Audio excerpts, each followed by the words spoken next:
Hi అండి, ఈమె పేరు లక్ష్మమ్మ.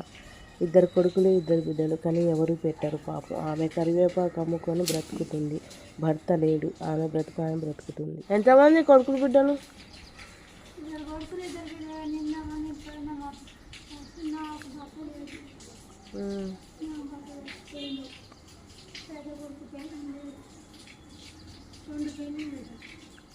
పెద్ద ఆయనకా?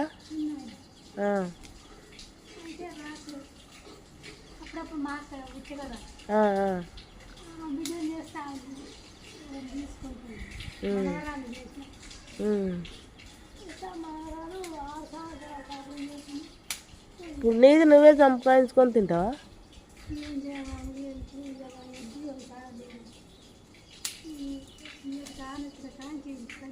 నువ్వు ఒక్కదానివేనా?